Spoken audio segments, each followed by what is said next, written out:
paghahandain ko lang po ng aawitin itong dalawang anak ni Ka-Percy, si Alisa at saka si Maraya. At gaya po ng ipinangako natin ay iparirinig po natin sa inyo ang kanilang awitin.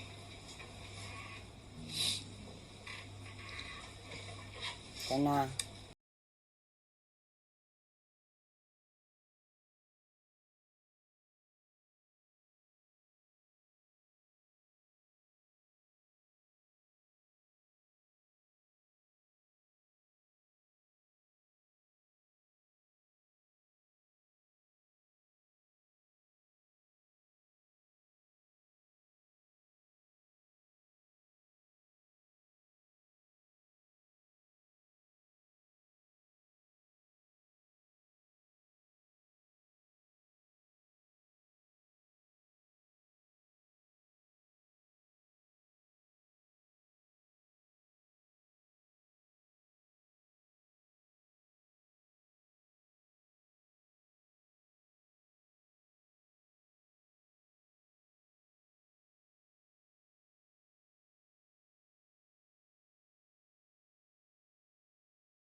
Ngayon po mga kaibigan ay dadako tayo dahil itong gabing ito ay talagang dapat ay inallocate natin bilang paggunita sa ating mahal na si Ka-Percy at itatampok po natin ngayon yung isa sa kanyang mga anak.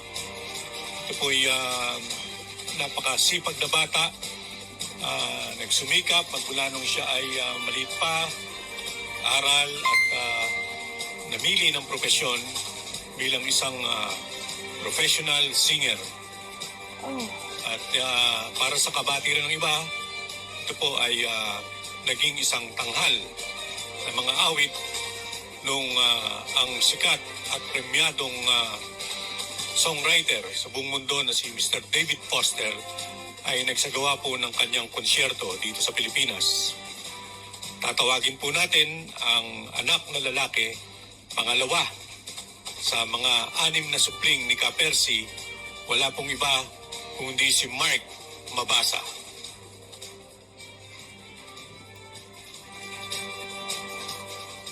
Ayan po.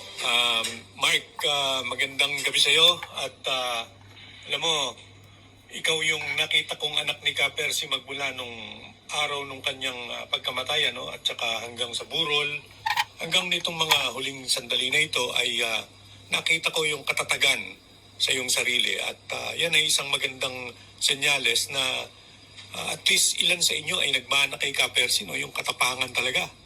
At saka nakita ko ikaw yung nag-aasikaso, punong abala doon sa mga gampanin ng iyong ama nung siya ay pumanaw na. Parang ikaw na yung nagsisilbing ama ng tahanan nila.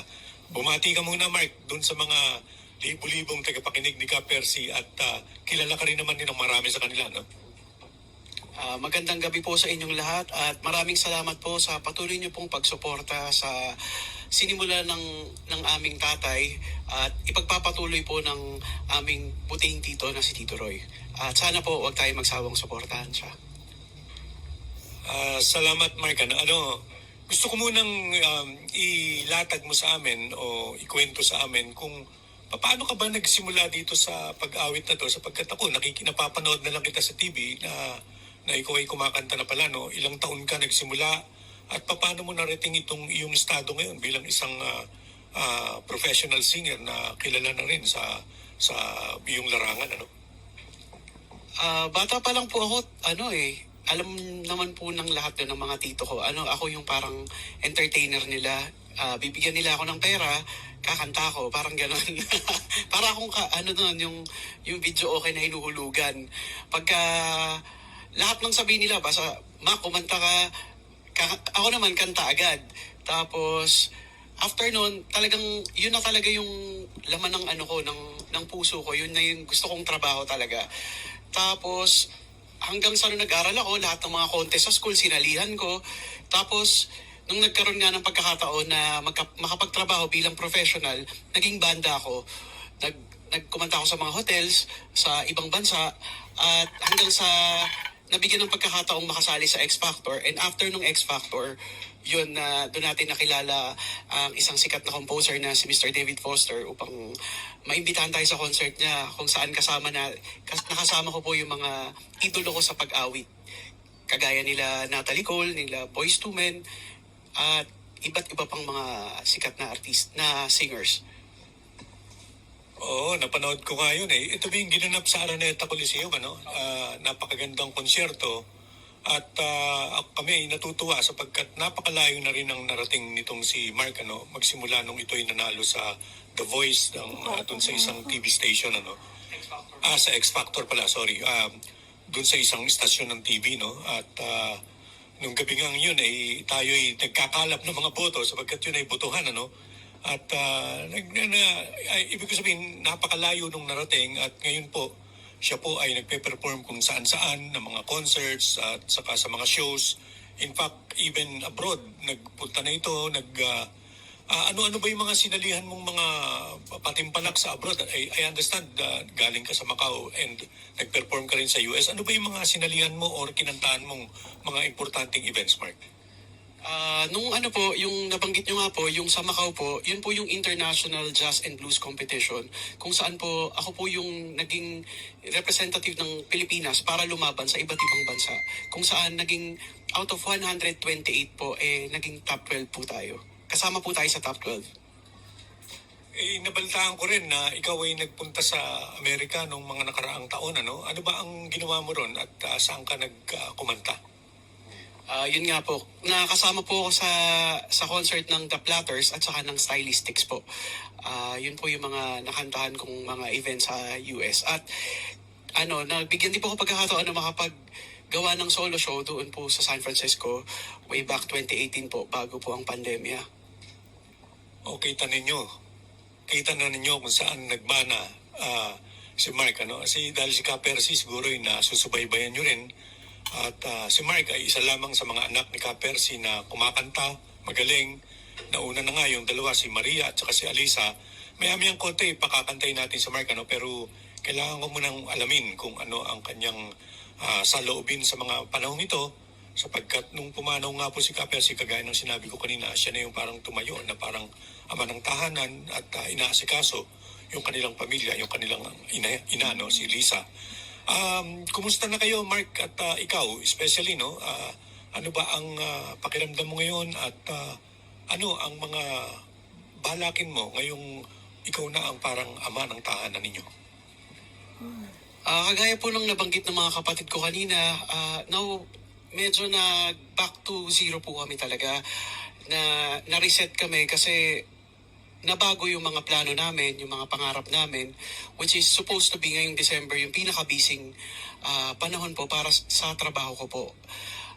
Kaya lang lahat po kami huminto sa pagtatrabaho, pag-aaral. Kaya ngayon po, pinaplano ko pa lang po kung paano makakabalik muli sa pagtatrabaho ko at inaaral ko pa po kung paano makakapagsimula ulit. Sa ngayon po, hirap pa rin kami na alamin at tahakin yung landas papunta doon sa gusto ulit namin mangyari para sa buhay namin. Ayun, naunawaan ko yun sapagkat talagang ako mismo bilang inyong tiyuhin ay kapag dumadalaw ako sa inyo, nakikita ko how yung mga how devastated the whole family nitong mga nakaraang linggo at buwan, ano.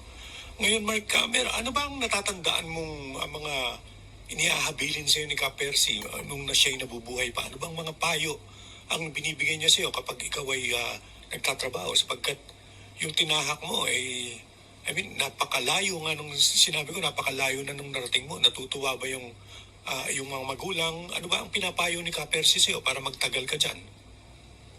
Ang lagi niya lang pong payo sa akin ay maging mabuting tao sa palagi at gawin lang lagi yung tama. Kung saan yun din naman yung lagi niyang ginagawa sa pagraradyo niya is itama yung mga mali. Sa amin ding mga anak niya po, pag may napapansin siyang mali, itatama niya agad. In an instant po yun. Kahit nasaan kami, hindi na po yan maghihintay na umuwi kami or ano. Basta at that right moment, itatama niya yung mali mo. So basically, ang gusto niya lagi, nasa tama lang kami. At lagi naming iiwasan yung mga hindi dapat. Talaga naman totoo yun. Ako'y saksi dyan. Nakita niyo naman kung gaano pinalaki ni Ka Percy yung kanyang mga anak. Ano? Lahat sila, wala siyang sinisino dyan. Pantay-pantay ang pagmamahal at pagtingin na ibinigay ni Ka Percy sa kanyang pamilya. Ngayon matanong kita, Mark, ano? Kasi ikaw, napupuna ko, ikaw yung parang nagmana kay Percy sa pagiging comedian dun sa family, ano? Paano ba ang interaction ninyo? Kasi nakikita ko pag nagkikwento ka para kang si Percy. Ano ba ang natatandaan mong nakakatuwang eksena ninyong dalawa ni Percy kapag kayo nasa bahay o kayo nasa labas? Meron ka bang natatandaang kwento na pwede mong ibahagi dito sa mga tagapakinig at tagapanood ni Ka Percy? Ang pinaka nakakatawa sa kanya, yung magjo-joke siya, tapos siya rin yung tatawa ng malakas dun sa joke niya. So, alam naman ng lahat na yung tawa ni Papa is very contagious. Kaya yung lahat ng mga nanonood sa kanya, minsan, ang kadalasan nababasa ko na talagang mas natatawa sila dun sa tawa ni Papa dahil natatawa siya dun sa joke niya. At eventually, kahit na hindi ka masyadong natawa, magtatawanan na lang kayo dahil tawa na siya ng tawa. Basically, ganun yung mga, yung mga nakakatawa moment namin. Yung tatawanan na lang namin siya kasi nag-start na siyang tumawa. At ito yata yung tawa ni Ka Percy. Ayan, ayan yung tawa ni Ka Percy na napaka-infectious at natatandaan. Yan, no. Alam mo, Mark, ito, no, bago ko ibigay sa iyo yung mikropono para ikaw ay kumanta, ano ba ang pupwedeng mensaheng ibigay mo dito sa mga tagapakinig ni Ka Percy para naman na, this is the first time na maririnig nyo yung pamilya ni Ka Percy matapos po siyang mapaslang na sila ay magbibigay ng mensahe para po sa inyong lahat. Lalo-lalo na yung mga tagapakinig at mga supporters ni Ka Percy na talagang hindi kami iniwan araw-gabi magmula nung siya ay pumanaw. Una po sa lahat, gusto ko munang pasalamatan kayong lahat na sumuporta at nagbigay ng pakikiramay sa bawat isa sa amin. Maraming salamat po.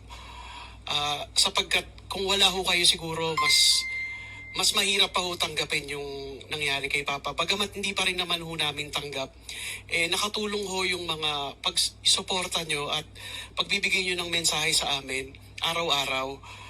Lalo na ho during nung wake ni Papa. Doon lang ho medyo kami gumagaang yung loob namin pag nalalaman namin at naririnig namin yung mga sinasabi nyo na pagmamahal nyo kay Papa at kung papaano niya kayo na-inspire.